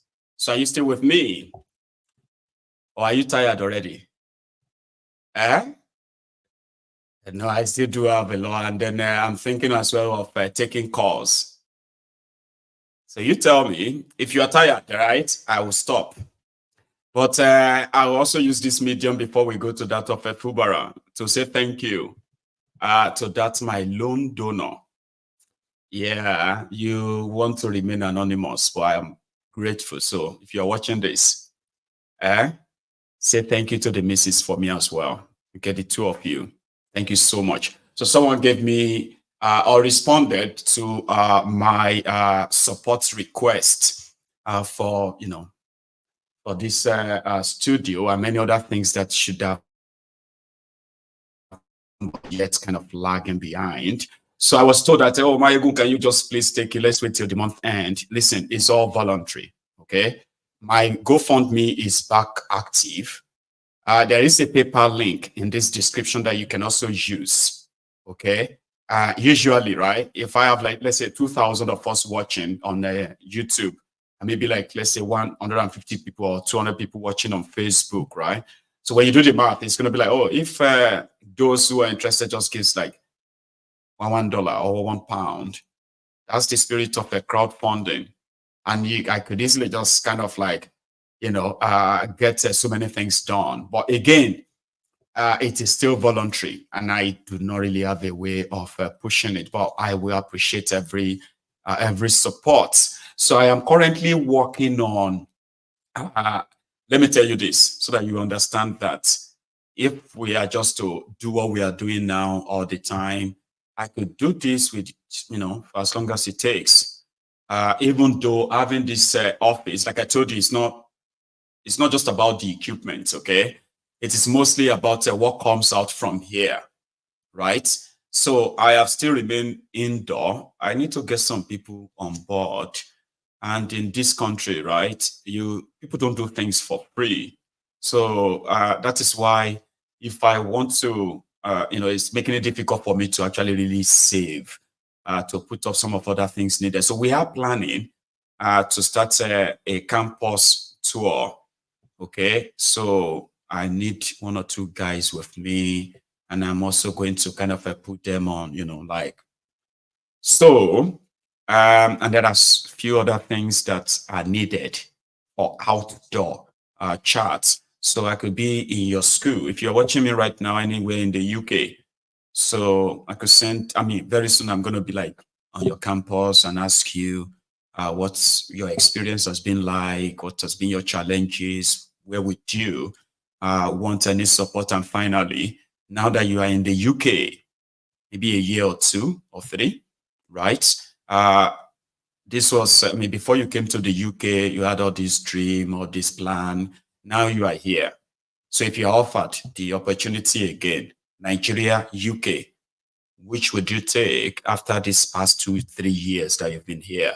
So all these kind of experiences of people who are new and those who have been here for a while, who want to go back, but they just, so we talk about all these things, okay? It is time to begin to bring real life experience where people will kind of have to share their experience and to help others, okay, in their decision makings and all that, okay? And yeah, I'm going to need your help. I really, really want to get them done or start them in June. So, maybe I shouldn't even name an amount. I promise you, right? It is just anything that I get around and I could put together will go a long way. So you, my donors, if there's any time I actually really need your quick support as usual, it is kind of now. So I have been here now for 3 months, and we have been active in this office for 2 months. I think it is time to meet the victims of Nigeria, those who jackpot and those who want to jackpot, but they are facing so much trouble in making up their minds, especially because of all these things happening in Nigeria. What does that even mean to you? What does that, you know what I mean? Like, I need to bring all this stuff to you beyond just telling you. And it's time for me to go out there. And I need your help to do that. I need a lot of help. So also, our brother, Polapenga, this our brother that is stuck in Dubai with his family. Tonight was meant to be the time we could like raise the fund for him, right? But like I said, the way I want us to do it, I don't want us to make it about money fund. So I actually really want people who are, I know a lot of you are really well to do, but I can't tell you what to do with your money. But there are some certain things you will do with your money that, you see, personal fulfillment, satisfaction, and then maybe the fulfillment of, what do you call that again? I think, faith, sort of, right? Where you just want to do something good, put a smile on the face of those who can't really pay you back. You know, that kind of feeling that you give help to those you are, they can't really give it back.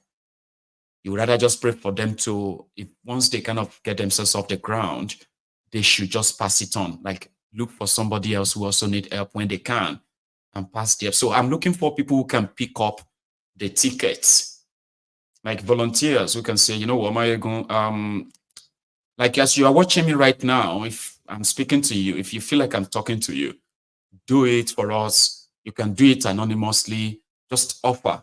And I can tell you how many people we are trying to take back to Nigeria. And you could be that angel, right? Anyway, thank you. So again, I'm going to exhaust all my stuff, okay? Then we are going to probably take calls, okay?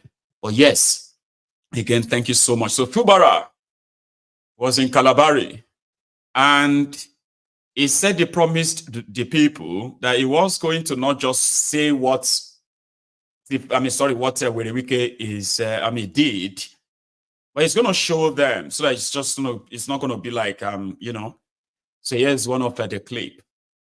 But please don't forget, right? Even if you can't give me $1, if you can't give me 10, if you can't, no, don't worry. That one is voluntary. But you know, other thing that you should endeavor to give to me before you leave is to like this broadcast. That helps. It helps me. It helps greatly. Thank you. Now let's go to reverse again. Kalabari.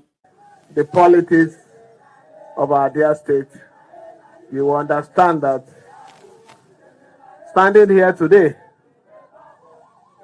is a statement to the people of Calamity that we are with you, we will support you, we will improve the state of the 3 local government areas in this Calamity.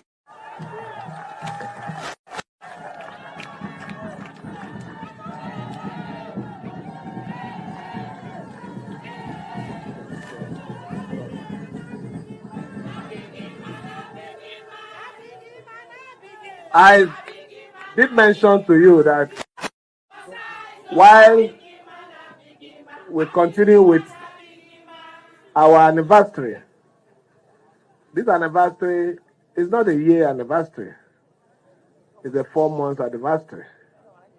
If you understand when we were liberated, you understand why I said it's a 4-month anniversary. I mentioned that I'll be going with the white paper. The essence of this paper is to give you accurate records. Although the permanent secretary did mention a few things, and I know that when we leave here, some agents will want to say one thing or the other. So I came prepared.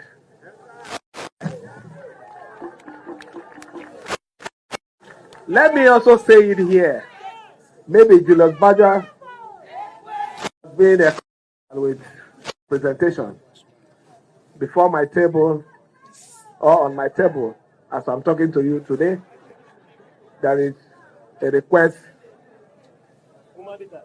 for variation on the cost of the project, because as at the time this project was awarded and while the project was ongoing, there was serious exchange difference. But I told them not to worry, that they should go ahead and complete this project, that we will sort them out, and they accepted. For the record, this project was awarded on the 18th of February by the immediate past administration, and in the month of March, the first payment for the project was done, and the next one was in April, and the third one was in May. The total value of this project is 21.2 billion, and out of that, 6 billion was what the previous administration committed. And when we came on board, we said go ahead, that we are not cutting it short, because we know that the project is for the benefit of our people. I can boldly say that the balance of 15.2 have been paid completely. So for those of you that are mathematicians, and even those of you who understand very elementary statistics, will understand that the sense of this job was done by this administration. Therefore, we can boldly say that this project was delivered by this administration. But it's not even an issue.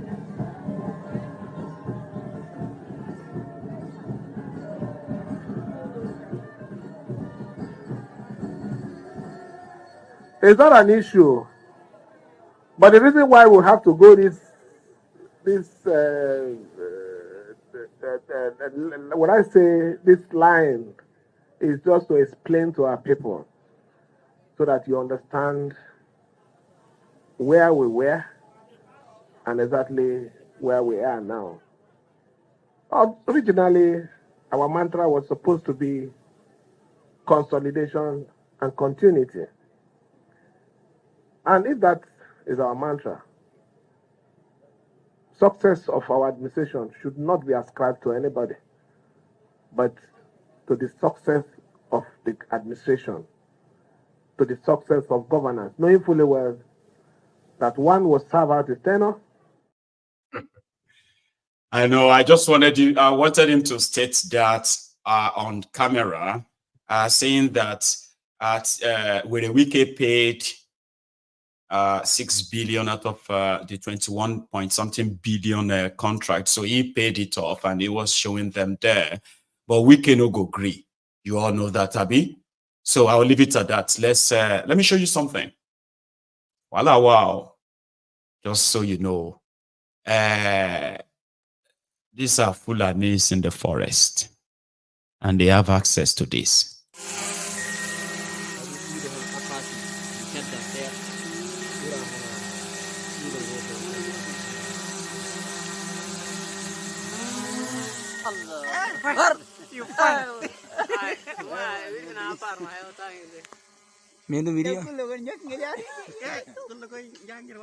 Won't you get those?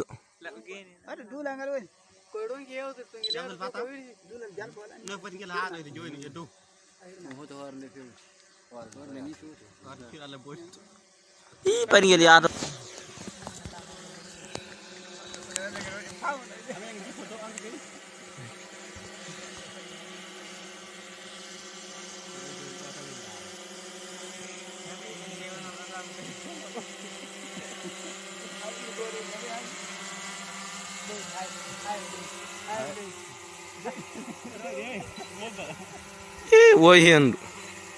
Abdul Fatah.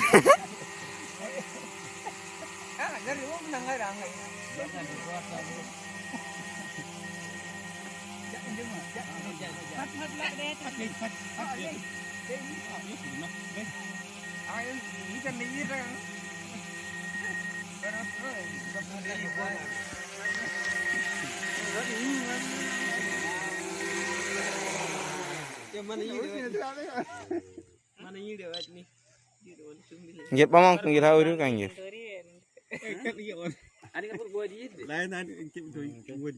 Get wood.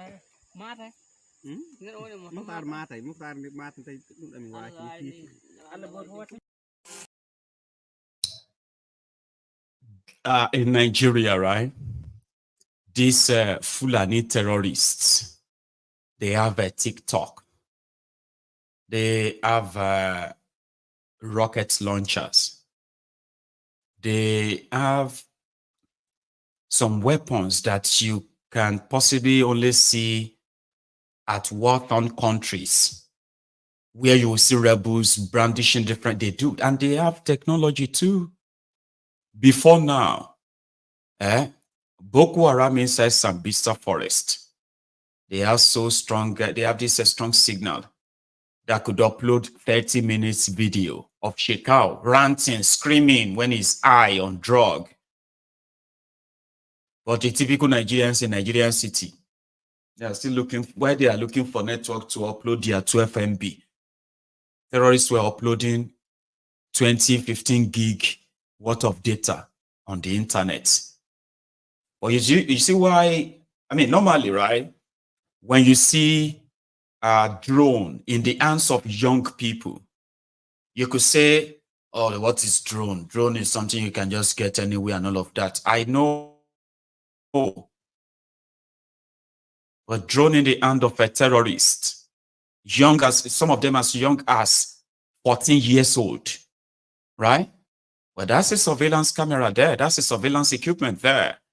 Number one, they are protected, okay? So it's not as if to say there is a drone watching them and, you know, no. So that means they can actually spot advancing enemy from far. They can use their drone to surveil their surrounding, even when they kidnap people, right? They can use it. But now you might think it's stereotyping. No, those ones there, that video was put from TikTok.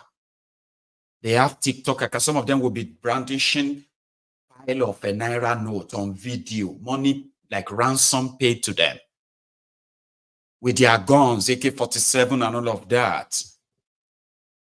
And this is not stereotyping. I'm talking about those who have they are now using this technology to even track their victims, track those who are coming to pay them ransoms if they are being followed up. So is that not over, yeah? If they catch you with the drone in Ibadan, the Nigerian policeman will run crazy and they will tell you about the law that says you have to get this, you have to get that, you have to. But terrorists have access to these drones, right? Is it not finished? Where they can take pictures of a whole community. They can stay somewhere and send drone and take activities and monitor activities in the community before they attack. Okay, maybe I am going too far. I'll leave you with the rest of the imagination of technology in the hand. And once in a while, when we see the snippet of these videos like this, they are just to show to us the real world we are living in now than the ones that these criminal politicians are telling you, don't worry, it's not that bad. Government is on top of the situation. They are not. They are not. Until that. Instead of, I hope the trouble won't batch at your door before you realize. Any trouble where, any trouble where go bring in terrorists to do what they know how to do best is easily avoided. But there are some troubles that, somehow they are unavoidable and they do make their way to the internet. You've heard about Eco Country Club. Is that what it's called? Lagos Country Club. Is that the same as Eco Country Club, right? Now, please correct me if I am wrong, okay? Isn't that supposed to be some kind of elite, old money guys gang club? Anyway, rich people do fight too, and they fight dirty. And I kind of love watching the rich people fight, but I don't know if these ones are rich people, if I'm actually wrong totally. But from a Lagos Country Club, there's a disagreement over leadership. One of them recorded the video, decided to entertain us with that. Are these rich men?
I know. What you know that kind of level, eh? When you see all these rich men fighting, Have you seen them before? I have. Ori e ope, kola ori e ope. Ah, that's Otumba. You see them say, this one will be like, ori e ope, kola, ori e ope, you are stupid, kola. I am saying, you are very stupid. Shemi lo for sorry fun na me you dey talk, yeah? Jengbo boss. Ah. This is not supposed to be millionaires or billionaires. Kini bugbele. He was kind of. But you will never hear Gbo, ugly, you know, maybe one of them who was like a thug before he made money, and somehow the beast in him can come out, and that will be the puncher. You see 60-year-old man, they hold the foot punch like that. Say, Rich Otumba won't record me. Otumba Kapasile, they are recording you. Otumba, Lebosheti. So it can be very fun watching these guys fight. Then they'll start bragging about their money, about this. It's ridiculous too.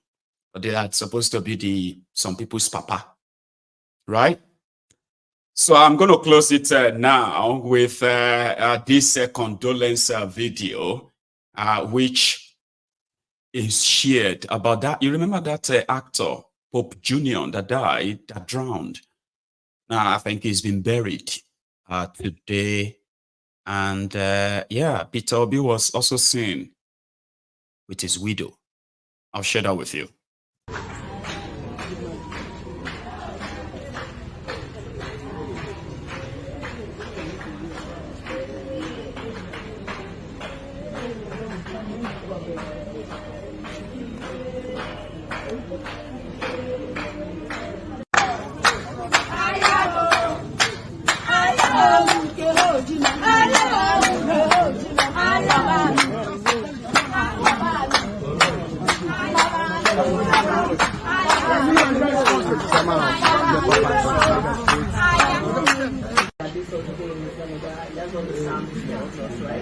That's what we believe, and that's what we're carrying on. And my mom has been so strong.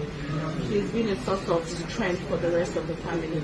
Like on our textiles every day. Every day she's texting us, be strong, be strong. Because when they say they're strong. Be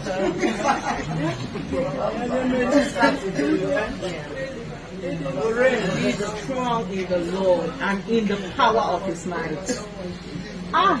When you make people your dad, that's what he taught us. We go home and relax. So this is God's purpose. So may God continue to rest his soul. Such a young man who died in his prime, you know. And then finally, is it all right if I leave you with this warning? Just kind of a refresher reminder. It's still about Daobi. And it's coming from Weteru. Baba Aladiye Ikiti. Yes, sir. It's this Peter Obi, I've told you, this Peter Obi, anybody who becomes president of Nigeria and does not give a right of place, I'm not saying an appointment for Peter Obi, Peter Obi will remove that person from office in another election. Mark my words. So are you saying this same wave? This same wave will not stop. Be repeated. This same wave, this Peter Obi, the people supporting him, the Peter Obi that I know, after this general election, they will continue. Even though the next cycle of elections is in 4 years. I'm telling you, those guys, yes, sir. I'm telling you, and it's just to remind all of us that once they activate their obedient movement, a lot of you will begin to change your position.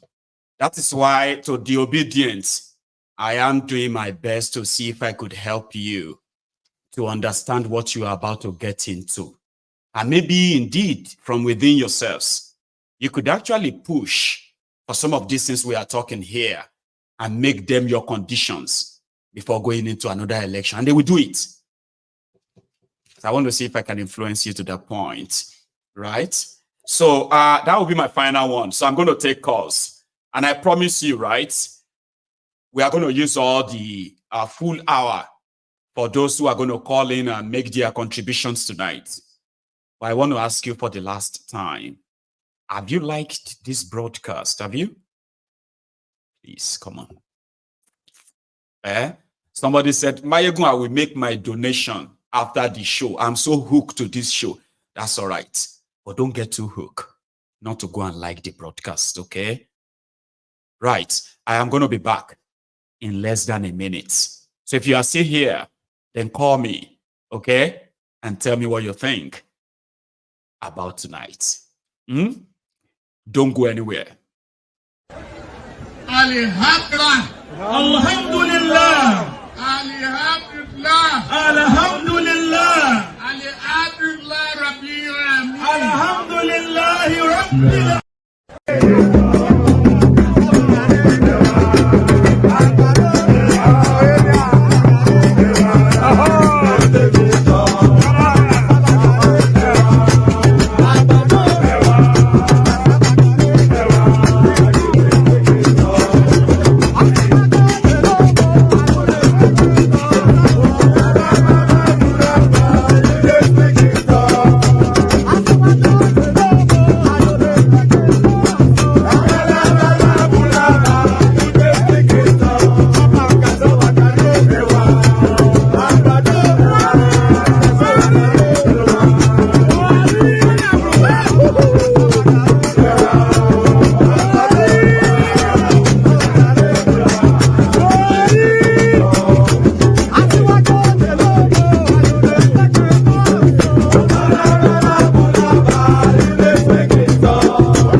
Speak it, tongue go. I actually have a caller. You can speak it, tongue. Cassava gari, you can speak it, tongue. 10 million use you are 10 million use you. How are you doing, Baba? Not too bad, man. Maiyegun, how are you today, my brother? Very well. Thanks so much for your patience. Okay, I picked up. Thank you very much. Yes, sir. Your sermon tonight is so interesting and so intriguing. You know what? I didn't even believe I was already talking for like over 50. I mean, almost 45 minutes, and I was like, "Alaye, present what you want to present." This one that you call yourself to like TED talker. So you are a master storyteller, Maiyegun. I'm trying. I give it kudos. I'm trying. As long as the message is delivered, then the job is done. Baba. Thank you very much. You asked a question tonight, right? Which I'm very, very much interested in. You said, "What do you believe in?" I think I believe in nation building as against democracy. I don't think Africans are ripe for democracy yet. Democracy is a coin word from the Western world. I think we have our peculiarities. You understand what I'm saying? That's right. The Western world, they have their peculiarities. For example, right, in the Western world, when there's a traffic light, right, people will stop for the traffic light. In Africa, it's a different ball game. Zebra doesn't work in Africa. Zebra doesn't work in Africa. Like somebody asks you, can't you see the zebra crossing? Where are the zebra? Are you not a driver? Did they not show you that the zebra crossing? Or Benin, Nigeria no get zebra. So use another thing crossing. Yeah, I'll give you a joke, right? I was at the petrol station years ago in Nigeria. Right. I was buying petrol. The guy, the petrol attendant, in Nigeria, they have to serve you. He had the nozzle in my car, and the guy behind me was beeping furiously. share. What's wrong with you? Are you mad? Why are you wasting your time? Why are you not buying? Oh, Tiratoni. And the guy look at me and say, am I that long? Don't listen to him. He's an idiot. I said, I know. You understand what I'm saying? And when the guy finished telling for me, right, I walked over to him. Right, I said, why would I leave without filling my tank, right? Why are you? It may even be like, do you want to buy all the petrol? You use all these rich people say, eh? You stay there, you want to buy everything, and you be like, what's my problem here, man? Nigeria is unreal. While I was doing that, right, the next guy to him, right, came. Say, why are you chatting with this man? Will you let him get out and let me feel your time? So it's all about impatience. Yeah. I think going further, right? I think our family, which we want to appreciate, right? Failed Nigeria. They built Nigeria on a dangerous fault lines. Very faulty. Awolowo, Azikiwe, what they call it, Ahmadu Bello or whatever it's called. They all built Nigeria on a bigotry and a fault line. Because I remember then, Awolowo and Azikiwe, they have their embassy in London. The Southerners in the north have their embassy in Sudan. If you remember then. That's right. And that's how we built Nigeria. They chose what their foreign missions will be. Yes. And they went individually, like separately, to pursue them. And indeed, you're right. Go, Baba. Yes. And we expect that Nigeria will be one with those fault lines. It's not possible. No. And if you remember, Awolowo was the first person. I respect him so much, right? I think he's one of the best leaders Yorubas have ever produced, right? And Thiefnubu want to outshine Awolowo, which is not possible. Awolowo remain Awolowo forever. But on the other hand, Awolowo was the first person that taught Nigeria how to dethrone a king. You know what I'm saying? Remember, Awolowo dethroned the Alaafin of Oyo then when he became the premier of the Western region. You know what I'm saying? Anyway, going further, I don't want to talk. What my contribution tonight is that we Africans will have to believe in nation building as against democracy, or develop our own kind of governance system.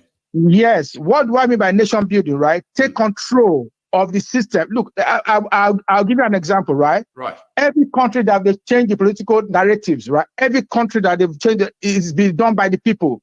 Yes. In Bangkok, yes. In Thailand, you see what they did when they are king, right? Years ago. You understand what I'm saying? There's so much. Even in Ghana, they had to come together and change their name from Gold Coast. Yeah, that was actually given to them by the British. Same way they said Nigeria. We couldn't even come together to say, what should be our name? What should be our name? In all this disparity, we can't even come together and talk. They say, no, it's already sealed. And those behind that are the Fulanis. Because they believe that once we begin to have that conversation, it will come to light again that, you know what? Here is your area, here is their area, and you will only represent such area. Definitely. You get what I mean? So we can develop our own type of system, right? Like the Ghanas did. They are not perfect, but they managed to say we are not Gold Coast. We are Ghanas. We are Ghanaians. Even Côte d'Ivoire, some years ago, they marched up to the president and overthrew president. Remember, Côte d'Ivoire did it as well. Removed him. Yes. We talk about Taiwan. We talk about Egypt. The Arab Spring started from Egypt. You understand that? Yes. Then we talk about the Central African Republic, right? Where only 3% Fulani, right? We are lording over them, and they have to change everything, right? They drove them away with hoe and cutlass. They drove the Fulani away. Yes, before they become a bigger problem to their national politics, where they will now plant doubt, they will now plant division, they will now turn brothers against brother. They will say, oh, do you know that your brother doesn't like you because of your belief? And that's how they kind of destabilize the Hausas. I read the story, okay? Yes, they accuse their leaders of corruption, of lies, of this, of that. And they managed to get people who are like, who don't support their leaders at the time. On their side, they formed the army. They killed their leaders for the Fulanis. Not just like the Fulanis actually fought the war. They converted people to their jihadists. And those don't believe that they are like, So and you see these politicians, right? When I'm talking about nation building, right, is taking control of the states, right, from the politicians, because the group of idiots we have our politicians now, they are all criminals. Absolutely. They are not there to help anybody. Tell me what they are built on since the British, right? For example, right, the British built the race system we have today in Nigeria. Since even Abacha built more roads, rather all the government combined. You know, with the PTF fund, right? Petroleum Training Fund, the Abacha of all people, right? Constructed more roads in Nigeria. All the local government roads within Nigeria today was done by Abacha with the Look PTF at that 11.6 or so kilometer third mainland bridge was constructed by Babangida, right? Yes, third mainland bridge. There's no civilian that has constructed anything close to it. I went to an area in Lagos they call Ogijo and Igbo Olomu to Agric. Igbo Olomu, I think I remember that place. Do you know that there was a tarmac there constructed by Abacha with the PTF fund? You know what I'm saying? That's remote as that community is. Yes, very, very remote. When I say remote, very remote. You know where Igbo Olomu is very, very remote. And now. So what I'm trying to say now is that this set of politicians we have in Nigeria today, like all these Wiki, I saw the video you're playing about Wiki, right? I had to phone River State. I have to phone somebody in Port Harcourt, right? Who is on ground, one of my boys, you know, those days. Right. And I asked, I said, Friday, what did they happen for that River State self? What did they happen? Oh, now believe in Wiki. Say, bros, forget them. Now, everybody there for now. Everybody there for Wiki. Wiki wants to lord over us. I will not go let her ever lord over us. Wiki is a chameleon. Wiki is a snake. And Messi don't tell us before that time, say, no, we fear Wiki. Now we know say Wiki is a very dangerous guy. He shop all River State money. The money where this man Benzu, the guy was recounting to me, right? And this is a guy, he's not from River State. He's a Yoruba man that resident in River State. He just lived there. He was born in River State, right? He was telling me this. A Yoruba man was telling me they will live in River State. That everybody is for like a lot of people have kind of like, you know what? If not for anything, just to show that where a Wiki can be a godfather, they will be on the side of Fubara for that. His reign is done. His reign is done. I'll take another one. Yeah, thank you so much for stopping by. Okay, thank you. Now, sorry if you have been trying to get through and it's in like acting up. Let's hope I get to you. Remember, you need to like this if you haven't already. Hello there. Hello, Maiyegun. Good evening. Oh, good evening to you, Lady Charm. How are you this evening or this afternoon, rather? I'm fine, thank you. And I bet it's almost evening at yours too. Anyway. Yes, it is. It's actually almost 5:30. Right. Yeah. So anyway, here we are. Please. Yeah, I mean, I've been enjoying your talk and the first 40 minutes was just excellent. I know it felt like I just kept going and going and going, and I'm like, man, yes, but it's I think it's very necessary sometimes to provide context, especially when you want to dive into the main topic and everything. So, like I said, I found it very interesting, and I want to actually pick on some of the things that you said earlier on. But before I say that, please let me just tell the previous caller that said that, like Nigerians don't understand, red light and all of that. I want to ask him if he's ever lived in New York. Because sometimes some people just say something and just think, oh yeah, we're just going to throw this out there. I moved from UK to New York, and I can tell you that the red light is like a suggestion. They don't stop. They just keep going. So, and it was like a shock to me that people actually ran a red light and with no fear of favor, nothing. Because so living in the UK, you mean if I walk into the busiest part of New York, which is almost every part anyway, right?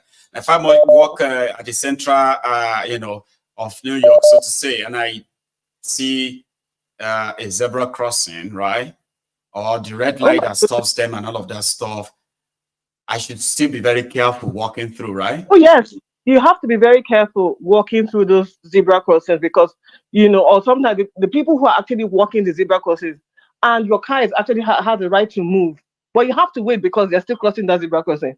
So I just think that it just really depends on where you're coming from. And I think that part of the problem that we have in Nigeria with regards to things like that is people are sensitized to the lawlessness of the country, not generally because they cannot respect the rules, right? But because they are sensitized to the fact that we live in a lawless society and we can get away with anything, right? They do that.